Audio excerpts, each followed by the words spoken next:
Baba Ijesha was brought here. So many evidences were shown online, and the commissioner of police came out.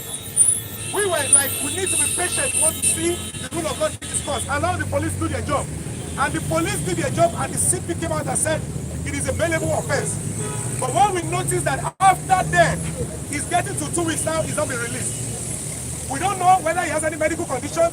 We don't know whether anything he has not been getting cleared. We are not supporting the crime he's been accused of. Nobody will do that. We are not saying he did it or he didn't do it. You are doing your job. What we expect is that every sane citizen should respect that, because human rights is key. And that is why we are coming to express ourselves, that you are public officers. We trust and believe in you. I have written to the governor, I have written to the CP, and that's why I'm coming here again to express myself that, sir, irrespective of emotions, social media cannot dictate for the police. It is the law that will dictate for you. Sir, do the needful. Whoever deserves to be released on bail, please honor it so that we continue to respect and stand by the police. That is why we are here, sir. And we are very peaceful, as you can see.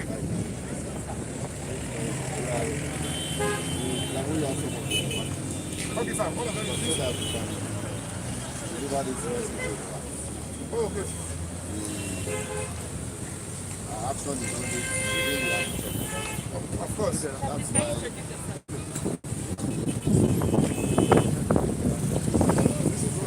They are not the law. Name, sir. I think it was. All right, thank you, sir. So we appreciate your presence. And I'm also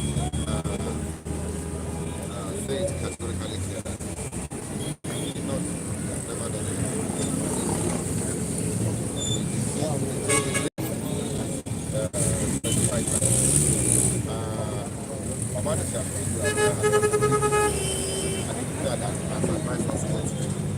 what we are waiting for is for court to as soon as court is and in the court of But sir, can I say something? Sir, that is what is happening. wait, can I say something, sir? Sir, with due respect, sir, we are all citizens. And I know you that you love to rest. You are not interested in oppressing anybody. You are just doing your job. Even if DPP advance, the DPP does not have the legal right to ask the police to detain somebody indefinitely, especially when the country is on strike. The best thing to do, sir, is to give you administrative bail and seek for a very reliable surety. Because at the end of the day, sir, that is going to be a bad antecedent. Sir, in this particular case, a minor is used as a bait, which is a serious criminal offense. The police have not even touched on that. There is an evidence of torture. The police has not touched on that. There is evidence of obtaining confession under duress. The police has not touched on that. And of course, these are so many things. They even came here, they threatened to even kill the suspect in your custody. The police have not acted on that. And since then, the people believe that they can actually threaten to kill anybody in this state now. I would never want to threaten to kill you, and I don't believe you will threaten to kill me. But if the police will be blind to all those ones, and we still want to hold him indefinitely, DPP advice is a legal advice. DPP advice is not the court. We should educate the citizenry that human rights is key. Following the rule of law is sacrosanct. Sir, I travel abroad. I will even talk to police officers here that why don't you even talk? They will say, I won't even take your rights away from you. They treat me like human being. Sir, when I get to Nigeria, the fear is that I will be treated like an animal. The fear is that they will treat my father like an animal. The fear is that they will treat your son like an animal. That is becoming a normal in this country. That is why we are not developing. We are a blessed country. Mineral resources will not help us to grow. It is our behavior towards ourselves. It is the power that we have and we use against ourselves that will determine if we're going to progress as a nation. This man is still adjudged innocent until proven guilty. We don't know whether he's been coerced. Even the complainant said they set him up. They put a video down, he called people, with so many people behind, we don't know they are holding guns. Police is not talking about that. Anybody will pick it up again, sir. You will start seeing cases, so people will start setting people up. And that is not what we want in this country. I'm sorry, sir. In addition to that, sir, the number one person to hold responsible as far as police institution is concerned in this Lagos state is the Commissioner of Police. And once the man makes a statement, we all believe it's an authority that we all should understand and stand by and obey. Sir, the Commissioner of Police came out to say this man is, the offense alleged against him is a bailable offense and he should be released on bail. Sir, I don't think there's any authority any other place, as far as this state is concerned, that should say otherwise, as far as what the Commissioner, in against what the Commissioner of Police says. So, sir, giving us the idea of the DPP and any other one now, I understand you, sir, and you understand much more better this job, more than we do. We are citizens, we are going by the law. But, sir, are we saying that what the Commissioner of Police said is not tenable compared to what the advice of the DPP, or we should hold our Commissioner of Police responsible for what is happening now? Or will he stay there when you have the court on strike? Will he stay in your custody if the court is still on strike? That's another point. We collect all this. I'm trusting you, sir. But sir, when do you think we can come back again if you don't see any changes, sir? I wouldn't tell you when to come back, but then we change. I'm sure you have changed. All right, sir. Thank you very much. All right, sir. So we are trusting you on that, sir. Please trust me. Thank you for all. This is the kind of police. If I have money, don't see my. If I have money today, I will give all the police officers here. But please, advise us. Go and they all have money already. A kind of stuff for the police. We deserve to support this kind of police. So, Tini was a police. Go, sir! Go, sir! Go, sir! Tini was a party police officer. Go, sir! Go, sir! Go, sir! This is international standard. And we respect that, sir. We really appreciate it. At the same time, please, I want you people to disperse from here. No, don't use that statement. Don't use that statement. You're telling me you want to they are going. Listen. Don't worry. Okay. Sorry. We appreciate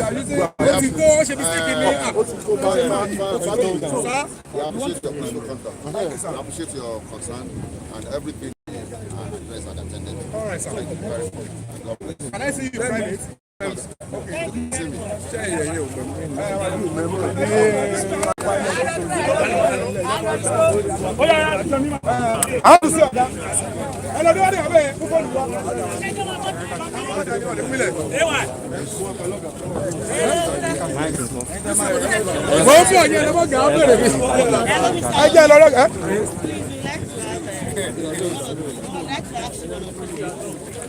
Yeah, today there's a peaceful protest against the further detention of a veteran comedian, Baba Ijesha. And we came to tell the police that it is very, very unfortunate to keep the guy in the custody. I know them.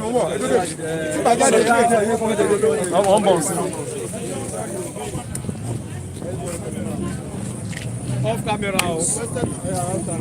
Just off camera. Let's take this place.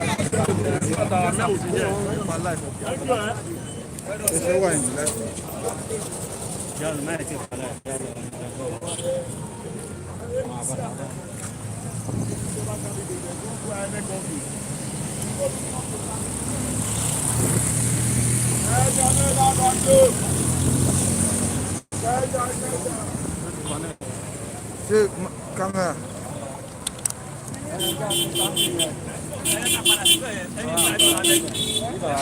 No, I can't lose bus stop.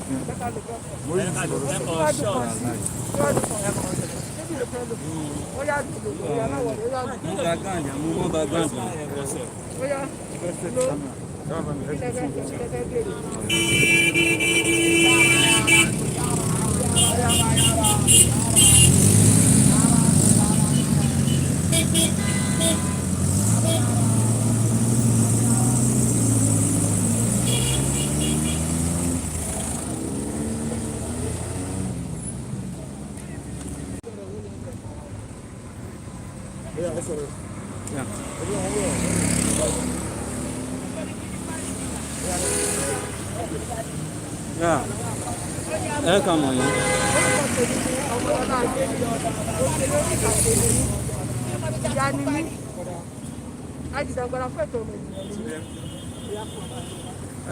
Pẹ̀lú nǹkan tó. Ó lè ṣẹlẹ̀ kẹ́ bí ẹ̀, ó lè ṣẹlẹ̀ kẹ́ bí ẹ̀ ní bọ́ọ̀lù. Nítorí torí pé Baba Ijesha jẹ́ òṣèré, àbí torí pé mo fi nǹkan tó ṣe yẹn, ìṣe ni mo fara mọ́. Gẹ́gẹ́ bí obìnrin àti gẹ́gẹ́ bí ìyá, mi ò lọ́wọ́ sí pé kéèyàn máa fi tipátipá bá lò lòpọ̀, àbí kéèyàn máa ṣe àwọn ọmọ kéékèèké bí ó ṣe tọ́ àti bí ó ṣe yẹ. Kódà gan nínú ilé wa ni ò fọwọ́ sí. Ṣùgbọ́n tí mo fọwọ́ sí tó jẹ́ kí n wà ní ilé mi ni pé gẹ́gẹ́ bí ọmọ Nàìjíríà rere, kò sí ẹ̀tọ́ tí ẹnikẹ́ni ní ju èèyàn kan lọ. Tí wọ́n bá ní pé ẹ̀ṣẹ̀ tí lágbádá yìí ṣẹ̀, ó yẹ ká fi sílẹ̀ kó máa ti lé wá ṣẹjọ́ kò gbọdọ̀ kúrò ní ìsìn. Bẹ́ẹ̀ ló ṣe yẹ kó rí. Ó yẹ ká dá dúró sínú ọgbà ẹ̀wọ̀n títí kọjá ìkòkò tó yẹ kó ká fi sílẹ̀. Tó bá jẹ́ pé òfin sọ pé ká di Baba Ijesha mú, ẹjọ́ kó wà níbẹ̀. Tó bá jẹ́ pé òfin sọ pé ká fi sílẹ̀ kó máa gbalé wá, ẹjọ́ kó fi sílẹ̀ kó máa gbalé wá. Kó jẹ́ ìyẹn ẹ̀ṣẹ̀ tí òfin bá ti sọ wípé nǹkan tó ṣe yìí ẹ̀ṣẹ̀ ni òfin gbọ́dọ̀ fọwọ́ ìdààmú. Ìjà yìí kò lójú méjì òfin òfin jẹ́ kò sẹ́ni tí ìbá ṣe àtẹrú àtọmọ tẹrú tọmọ la ṣe já òfin tó kò yẹ ká yọ̀yàn kọ́kọ́ sílẹ̀. Tí tó bá ṣe tí òfin bá sọ pé tó ń ṣe yìí o, ó ń tẹ̀tọ̀ láti wà ní ẹ̀wọ̀n gbére tó fi sẹ́wọ̀n gbére. Tó fi bá sọ pé yẹ ètò kan pa.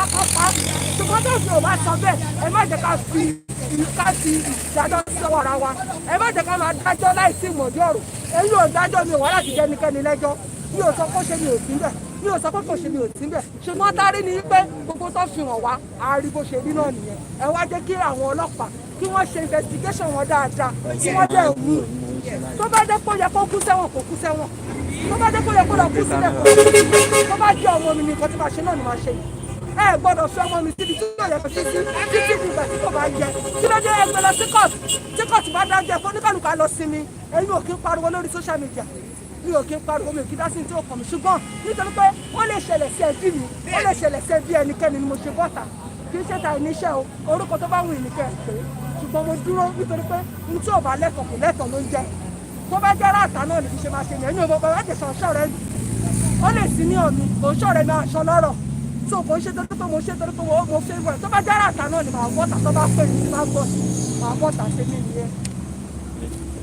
Mọ́mì, ẹ̀yin gẹ́gẹ́ bí àgbàlagbà àti abiyamọ wa, kí ni èrò tí nípa nǹkan tó ń ṣẹlẹ̀? Mo máa ń wo eré Baba Ijesha.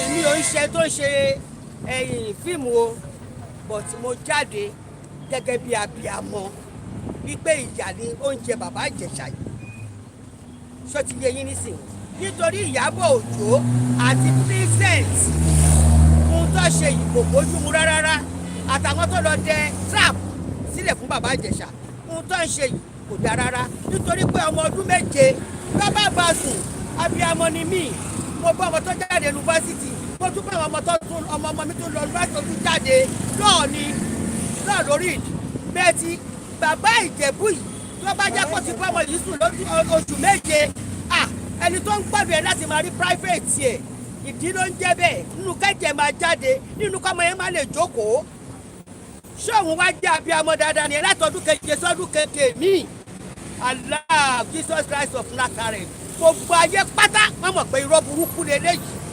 ṣùgbọ́n èmi ò ní bàbá Ìjẹ̀ṣà jàre o èmi ò ní kò jàre èmi ò ló jẹ̀bi o ṣùgbọ́n ìtìmọ́lé tó tìmọ́lé yìí tí wọn ò jẹ́ kó gba béèlì ẹ̀ ó jẹ́ tó ń dun gbogbo Nàìjíríà ìyẹn ló gbé mi jáde. ẹ ṣe gan mọ́mì kí ni ọ̀rọ̀ tí lórí nǹkan tó ṣẹlẹ̀. nǹkan tó ṣẹlẹ̀ ni wípé a rí i pé wọ́n ṣe tẹ áàpù mi mọ́ bàbá Ìjẹ̀ṣà rẹ̀ a rí i pé wọ́n ṣe tì mọ́lé tí òfin ní kán rìlíìsì ẹ̀ tí wọ́n dẹ̀ rìlíìsì ẹ̀ a rí i pé kò yẹ kí a tó a fẹ́ kán rìlíìsì ẹ̀ gẹ́gẹ́ bí òfin ṣe sọ tó bá dé tí wọ́n dẹ̀ rìlíìsì ẹ̀ tó bá jẹ̀bi àbóṣe tí ó dá gbogbo nǹkan tó fi bá ní kán ṣe fún gbogbo nǹkan tó fi bá ẹgbẹ́ wúwà tó wù yẹn gbogbo nǹkan tó fi bá ní kán ṣe ṣùgbọ́n kán má kán rìlíìsì ẹ̀ gẹ́gẹ́ bí àwọn ẹ̀dùnkúnjà mi ẹ̀ dpo ṣe ti kán rìlíìsì ẹ̀ torí ẹ̀ làwa ṣe wá a lè máa gbé ìlú tí ò ní òfin ó lè ṣẹlẹ̀ sí anybody lọ́la kò sẹ́ni tí ó lè ṣẹlẹ̀ sí a lè máa gbé òfin ló ń direct wá lù ẹ jẹ́ ká tẹ̀lé òfin kan tí òfin bá ṣe sọ bí kan ṣe lórí ọ̀rọ̀ bàbá Ìjẹ̀ṣà a sọpọ́tì tó ṣe o ṣùgbọ́n kán jẹ́ kí òfin take its course. ẹ ṣe máa.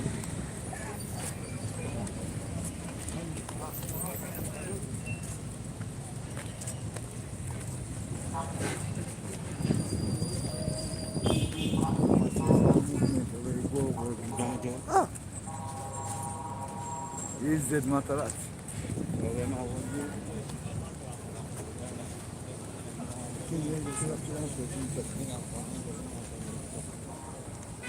Dokuz.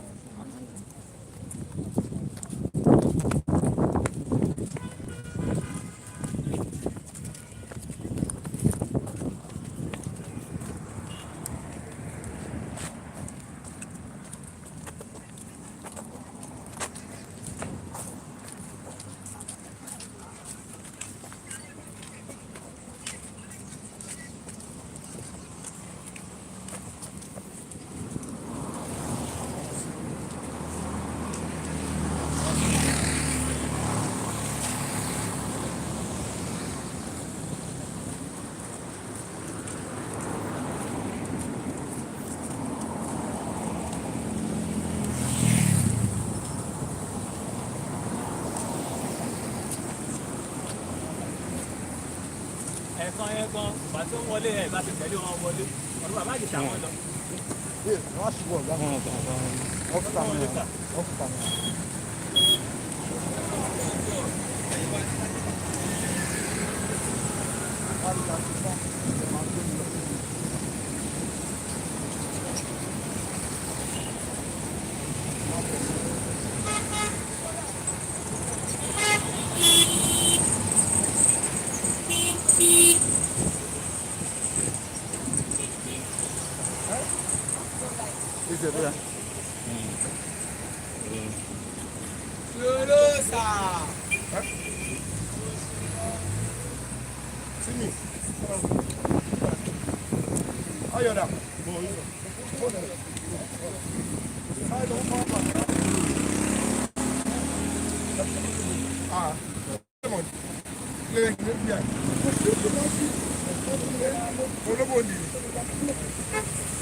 èèyàn tó kọ́ tó kọ́lé yẹn fúnra rẹ̀ omi sọ pé kò ń ta kò kọ́ ọkọ̀ owó lórí ó lọ́gbà ẹni tó kọ́ láti bẹ̀rẹ̀ tó mọ ìtọ́ ń ta tans tó mọ ìtọ́ ń ta granite omi sọ pé kò ń ta láíláí it's my job I'm a site engineer dáadáa tí mo ti gbáyàn kọ́lé mo mọ tó mi. Hello. Sunday offer.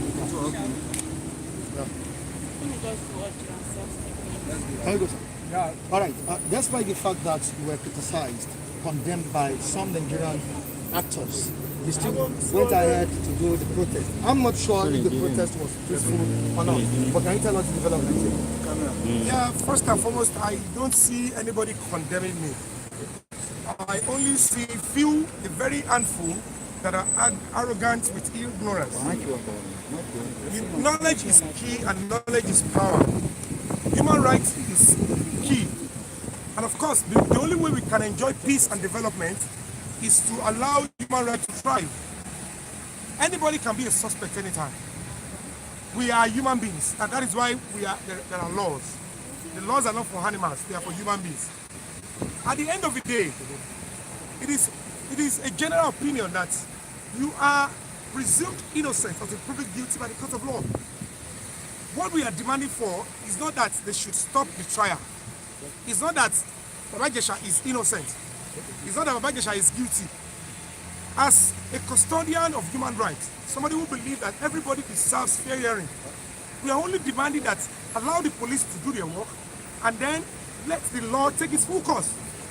It will be a bad antecedent for some Nigerians to actually, maybe out of ignorance or out of overreaction, want to change the law by themselves and then hoodwink the police or some dirty other people to change the law.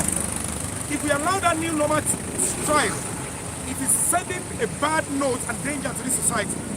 Nobody will support rape. Nobody will support child molestation. But of course, I am not going to be judgy in the sense that I am refined enough to know that I need to balance the story, number one, and I need to allow the law to take its full course. However, when some footages litter social media, as an adult and a member of a voting public, I can air my opinion on it, personal opinion. And with what I saw, I am beginning to see, and from testimony of some of the complainants, there is an evidence that a deliberate trap.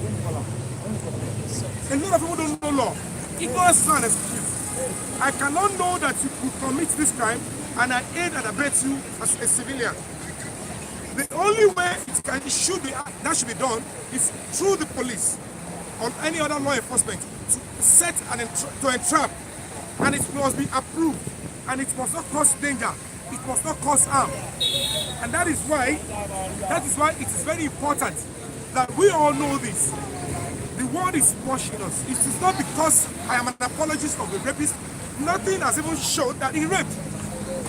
What if, in the court of law, the young man is able to prove beyond reasonable doubt that there was no rape at any time, despite the footage of rape, and the fact that this young man was actually questioned under duress?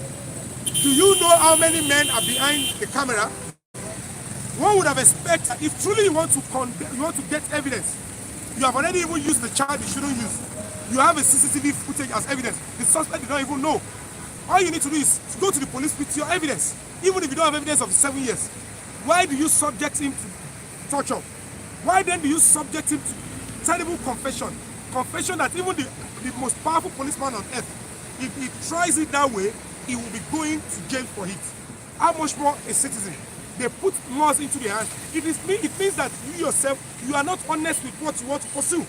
If you are trying to pursue justice, putting laws into your hand will not be the next thing. It is not right, it is a violation, and it is damaging. And if we allow this new normal to go, it will give this country another terrible, terrible tragedy and headache. But a lot of people are not concerned about the impact of this thing on children on social media. People that are seeing, they are only expressing their emotion, trying to condemn before the court condemns. That kind of society cannot go forward. Because if the story turns around, if a person, this man will even be heard from. See, as we speak, nobody can say confidently that I've heard from him. What led to you touching the girl? What was going on? What if it turns out and tell you that, do you know what? I have actually done a passport for this girl. She is 24 years. I have it with me. We were about to travel, and then the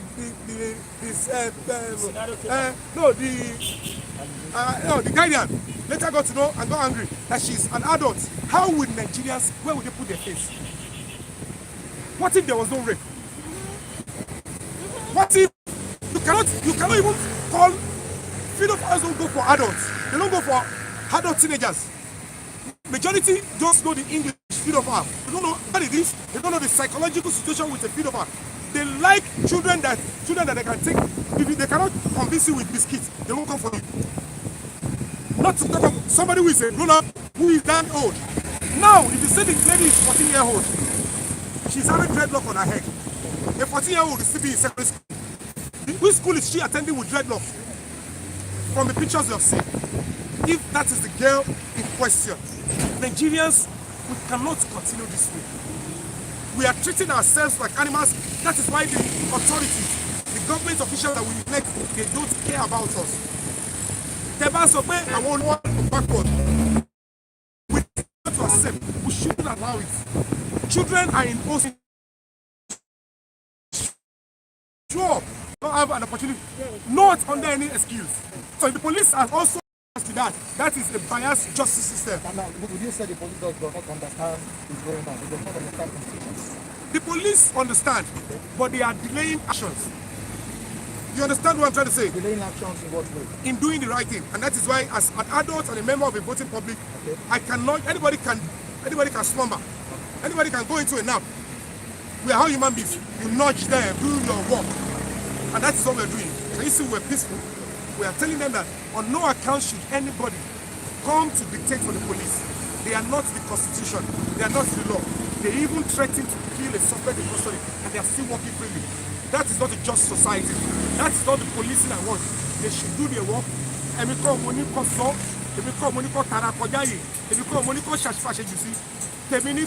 Respect the rights of everybody. We are in a society where everybody must be respected. Whether you are an offender, whether you are a suspect, you are a prisoner, even if you are a dead body, you must be given and accorded your respect under the law.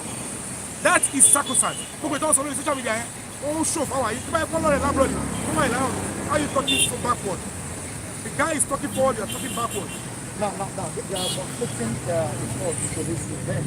We learned that the same girl in question, got impregnated by Baba Ijesha and later was aborted. Now, what do you think would happen to such a person that has put on that kind of action? The only thing I can say is that if there is that confession, the police should act on it. I have not heard about it. It's just make conspiracies. I have asked Baba Ijesha personally myself. I didn't go. I went there as a human rights activist. He's a senior colleague. The first thing I owe him is to allow to hear his own side. I have heard from the other side through the videos and the write-ups they put up. I need to hear him. He's the one being accused. I said, did you have sex with this lady? No. Whether they are dating, I don't know. Whether he's dating Princess, I don't know. But of course, we are all human beings. That is left for them to argue when they get to But Coco of the matter is this. Baba Ijesha, do you know that this girl is a minor? And why are you a pedophile? Said pedophile.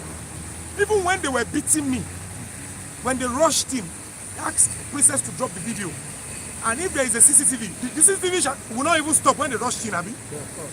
You watched a child being molested for 30 minutes before you take action. Somebody must pay for that. Now, Etuwa Rush Wole, he said they rushed him. 4 men, they beat him to stupor. He said when they were asking him questions, what if the man dies in that process? Terrible society. Everybody, and we know the law. Immediately we say, you are waiting on your car. Man, to a camera. One will go to so. Two of us, kilo bashe. A passing by man, you look when you don't torture. Don't stop using torture as a means of investigation. If I can face the police to say that, how much more if you are doing that to a forced imprisonment? Oh, I'm there. So all these things are what I am fighting against. Serious crimes has been committed by these people. Not about what oppressed. They don't even care about the girl. Social services are sleeping. By now, the child should be taken away from the woman. Oh, so abuse 7 years ago. Or subject to another abuse. two is too much for a human being. Ẹyọ kan gan èèyàn lè dá jókòó tó bá kọ̀ rántí ó máa bú sẹ́kù. Tó bá dọ̀tí ẹ̀yọ̀ kan péré ó máa bú sẹ́kù. A child cannot understand why you will ask her again to submit her body. Kò lè understand no matter what you say. Ẹ wo bó máa ń ṣe play along. Ó tún dì mọ́, ó tún bọ́ sọ́ọ̀sì. Ṣẹ́ni tí yóò mọ̀ rí, a máa ṣe ogun yẹn ní tí ò dá yọ̀ mọ̀ tó yẹ pé ò dá mọ̀. No, gbogbo rọ́bùrú pé ẹ̀yin ọ̀fẹ́. We want genuine cases so that the masses will not be on the other side of the law or will not be sorry. That is my agitation. Not I'm never going to support a rapist. When you come back or don't do your class, don't come as a trap for me. That only go back from certificate or the WhatsApp message. So back around and they will go babu eji wa ti mari papa lagbade go ba lu astrapo afafa Nigeria o the database. So they expect him where you call it. We don't want that rubbish in this country. Because the new normal will be, you guilt me, I will teach you lesson. And then the media will jump, and the social media will jump with it. It's pure nonsense. Nonsense. People will start committing suicide. That's the danger I'm averting, and I'm praying to avert. Okay, sir. Are you doing all this because he's your senior colleague or because you're an human rights activist? The fact remains that I have been doing several things, and you all know. In 2019, I can use my money to do launching, to do party. I put up a human rights summit, the first of its kind by an entertainer in Nigeria, in Sheraton. I built a stage plotting all stakeholders, musician, comedian, newscaster, showbiz person, all of them human rights lawyers, every stakeholders were there. It's because I care about the peace and development of this country. So if by now you are not going to respect that, when we are having the NSAS protest, I slept 6 days in Alausa on the floor. I didn't change my clothes. I did 2 days in Lekki on that same floor. Slept overnight. At the end of the day, I did the Ketu, I did the Korodu. Now you are telling me I'm doing it because of Baba Ijesha. Baba Ijesha doesn't even want this protest. If you want to know, I told him I'm not doing it because of you. I am doing this because of humanity, because of my country. I hold this society a duty. You may not hold. You may just sit on social media and be looking for who to condemn, looking for sensational stories. I am looking for what is to do and stand by what is right. And these people, they are in millions. Because if few people are enlightened and civilized, also you professor need understanding of human rights law. If you are a professor, your knowledge of human rights is biased, is emotional, you are a tragedy to this country. If you get to America, you will realize yourself, are you sure you're a professor? The law says you should be on bail, you're protesting, you shouldn't be on bail. Are you a professor? Who gave you this degree? Why did you John kill myself? Then you have a whole to reduce to nothing. FLO, simple back in America, iPhone 12, Nigeria FLO, latest car FLO, latest year FLO, Chinese week, hello, Japanese week. FLO, human rights, America, this is not America.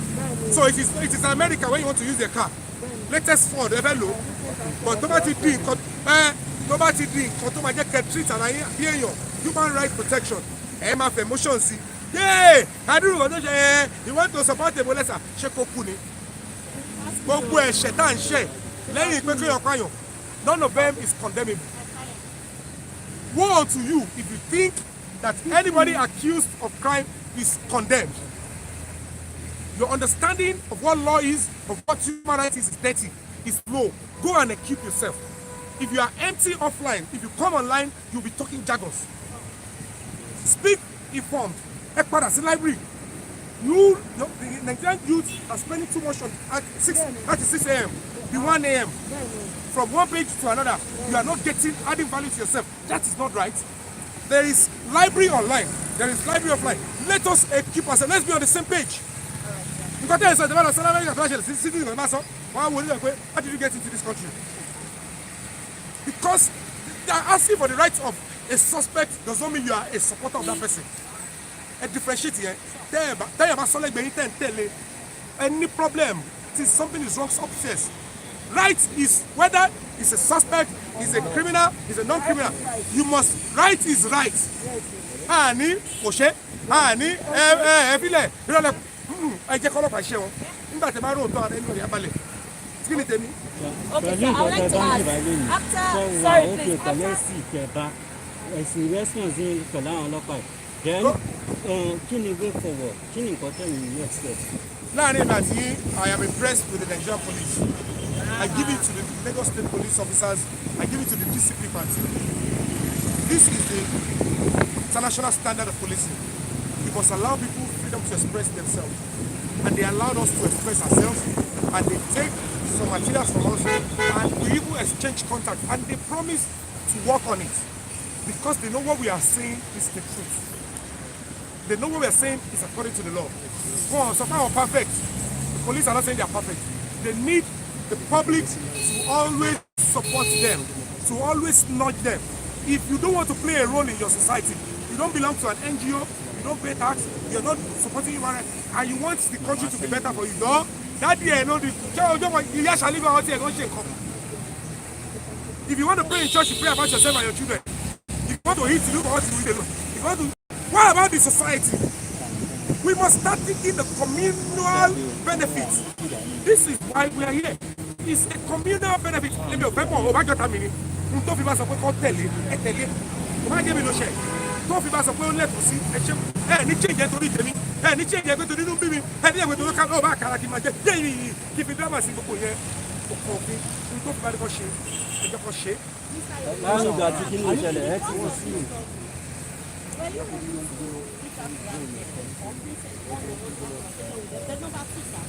Your colleagues will believe you are actually doing all of this because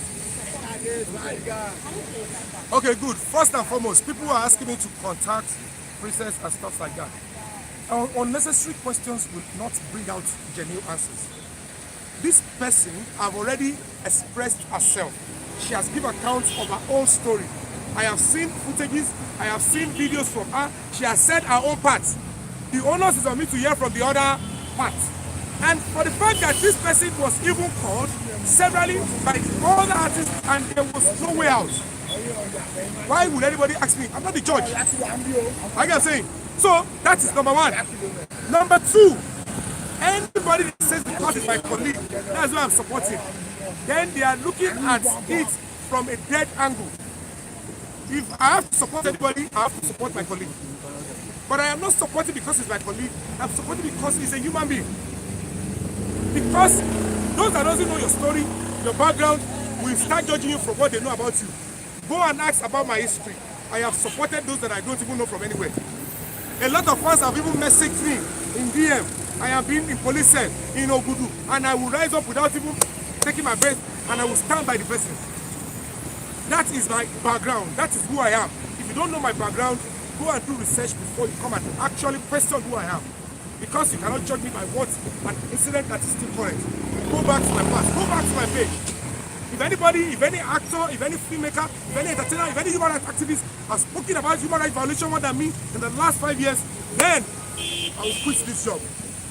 I dedicated my life for this struggle, for the dignity and respect of every human being. So if it is happening to my colleague and it is being overblown, anybody has right to their own thoughts. But if what you are ready to give out is a guess, please don't prove to know. Okay, sir, after this incident, after Baba Ijesha was arrested of raping a 40-year-old girl, it's obvious that you have seen him in the custody. What can you account what happened? Now, the man said, at the end of the day, I want you to allow, I mean, whatever, I said that's personal, I'm not interested in that. The way they caught him, I kept saying, then he was invited down. All honesty, I kept saying, how old is this girl? How old is this Yomi? Tomorrow morning you will decide for yourself. Timba sober and you try to justify it. I didn't want to commit crime. I didn't intend to commit crime. Money, but they said the girl is 40 years. Yomi, how do I prove that? But this girl is an adult. Put that back. Only no problem. They court. Video.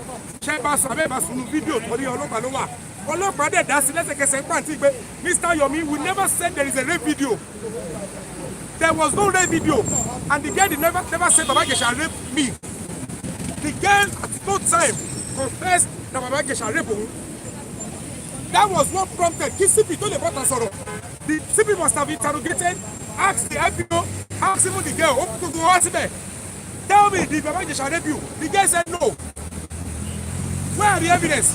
What is sexual assault. Touching people, babe, it's assault.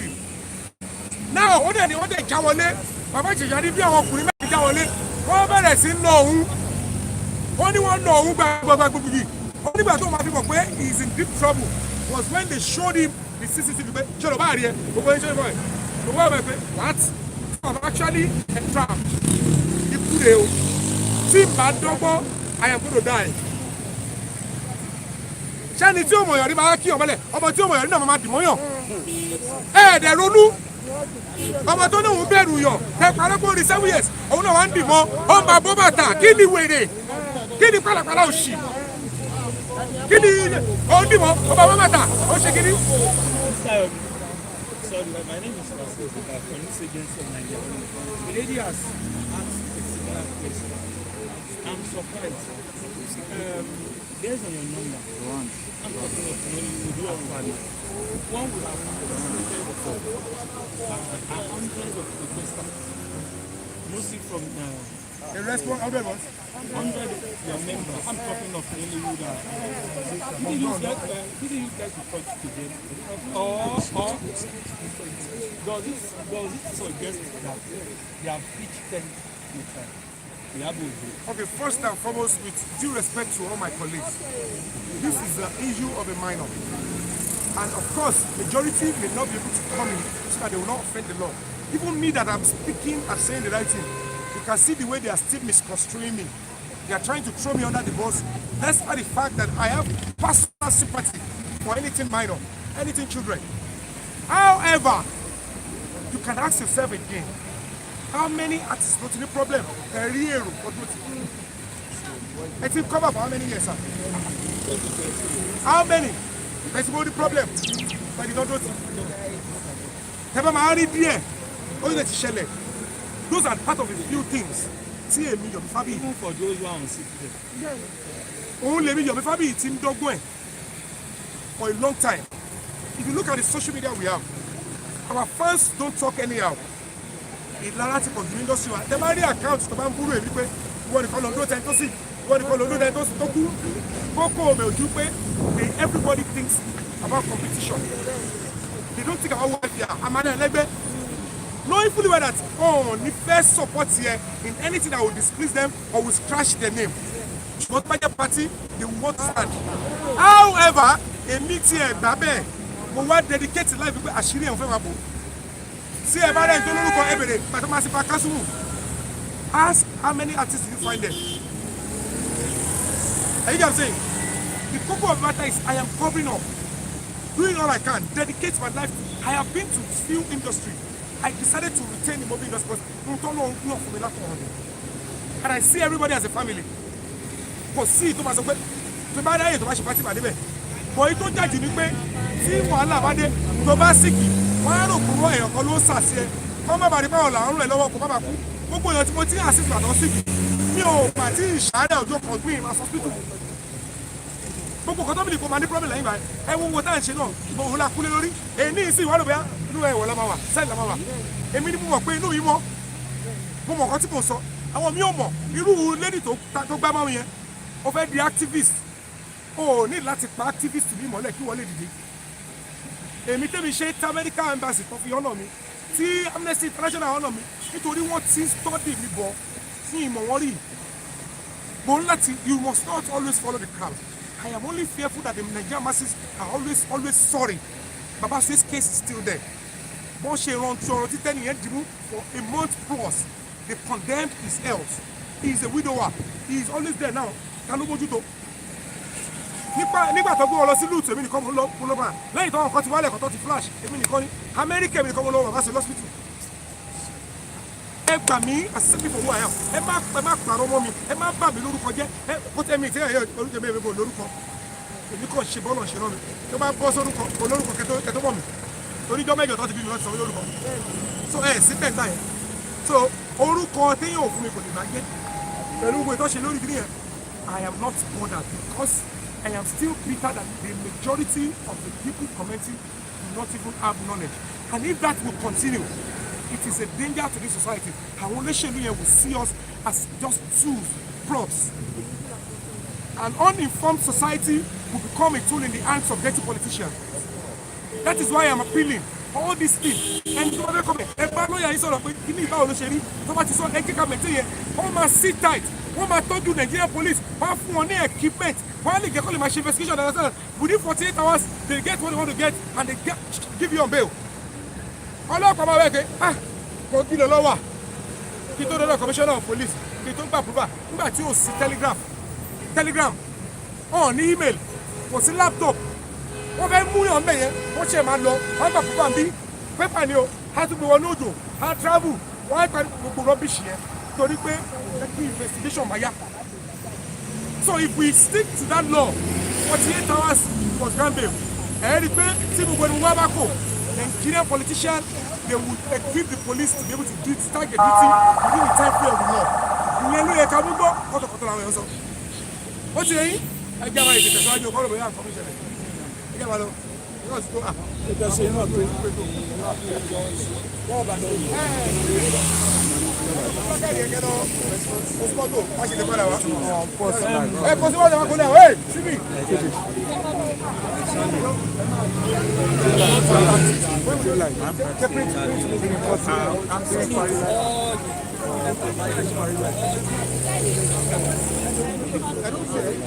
One is going to be right, one is going to be suicide. Human activists, that's why he's doing all what he's doing.